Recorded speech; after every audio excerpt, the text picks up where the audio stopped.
যেখানে আমি নিজে মুভি করিনি সেখানে আমার ছবি আমার ভিডিও ফুটেজ ইউজ করা এটা তো অবশ্যই অন্যায়। এই সময় এইভাবে এরকম একটা পোস্টারে আমার আসা উচিত না। কন্ট্রোভার্সি থেকে আমি সবসময় দূরে থাকতে চাই, আমার উপরে চেপে বসে।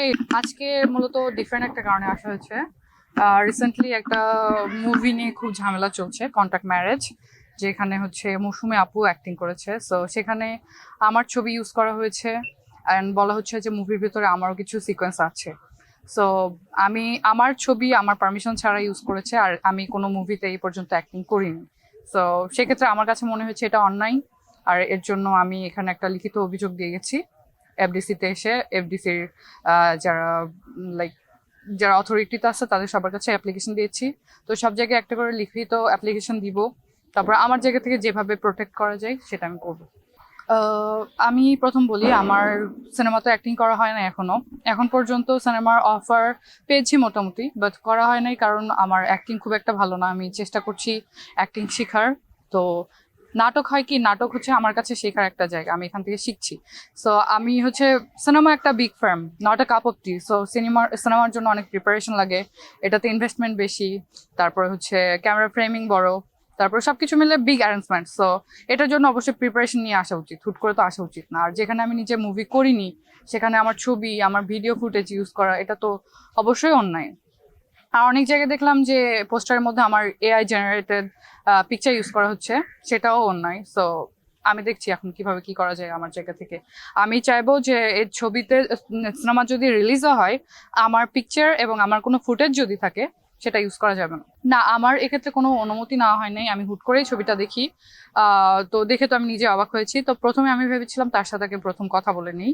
তো তার সাথে কথা বললাম, সে অনেক ধরনের কথা আমাকে বললো, যেটা মানে অসংলগ্ন লেগেছে আমার কাছে। সো যেটা আমি বুঝলাম যে এই সিনেমাতে অ্যাক্টিং না করার পর আমার ফুটেজ থাকার কারণ হচ্ছে কিছুদিন আগে ঈদ উল ফিতরে তার সাথে একটা 7 পর্বের নাটক করা হয়েছে, উনি ডিরেকশনে ছিলেন, আর আমার কো আর্টিস্ট ছিল সিয়াম রেধা। সো এটা সে সিঙ্গেল নাটকের পেমেন্ট আমাকে করে, বাট এটা পরে দেখলাম যে 7 পর্ব হিসেবে চালিয়েছে। এটা একটা জালিয়াতি, বাট এটা নিয়ে আমি তখন কিছু বলিনি। সো তখন যেটা দেখলাম যে সিয়াম আমার কো আর্টিস্ট, বাট তার সাথে আমার সিকোয়েন্স বেশি। পরে আমি বললাম যে ভাইয়া, আমি দেখা যাচ্ছে যে আপনি আমার সাথে একটা মিউজিক ভিডিওর মতো একটা শর্ট করছেন নাটকের মধ্যে, আবার নাটকের মধ্যে ফাইটিং, এগুলো তো নর্মালি নাটকে হয় না, এগুলো কেন? সে বলেছে এগুলো হচ্ছে স্বপ্নের একটা সিকোয়েন্স যাবে, আমি স্বপ্নে দেখছি তুমি আমার সাথে নাচছো, স্বপ্নের মধ্যে আমি ফাইট করছি, স্বপ্ন থেকে ফ্ল্যাশব্যাক করার পরে দেখবো যে না, তুমি আসলে আমার সাথে প্রেম করছো না, তুমি নায়কের সাথে আছো।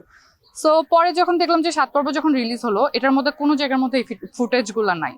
পরে যেটা বুঝলাম এগুলাই মনে হয় সিনেমাতে ইউজ করেছে।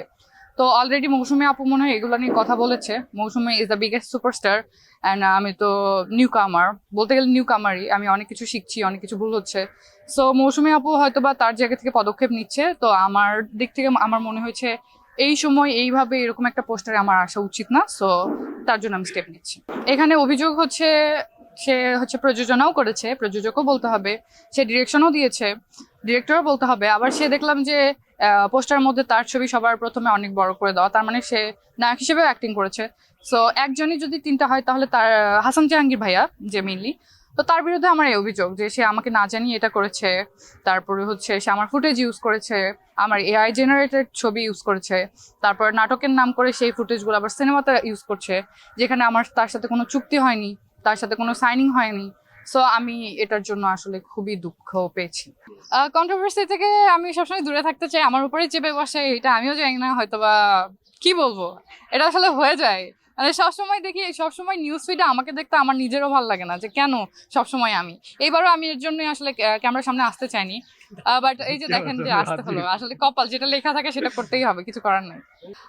এনজয় বলতে কি, আমি তো প্রথমের দিকে যখন ক্যারিয়ার প্রথমের দিকে একটা ইস্যু হলো লাইক ব্যান হওয়া নিয়ে, তো তখন বিষয়টা হতো কি যে আমি তো তখন এত প্যাচ বুঝতাম না, তখন নর্মালি যেটা বলার তখন সেটা নর্মালি বলেছি। সো পরে যেটা দেখলাম যে অনেক কিছু ঘটলেও আসলে সেগুলা ফেস টু ফেস বলা আসলে অনেকে মনে করে স্যাভেজ, লাইক আমি কোনো কিছু প্রোটেক্ট করছি।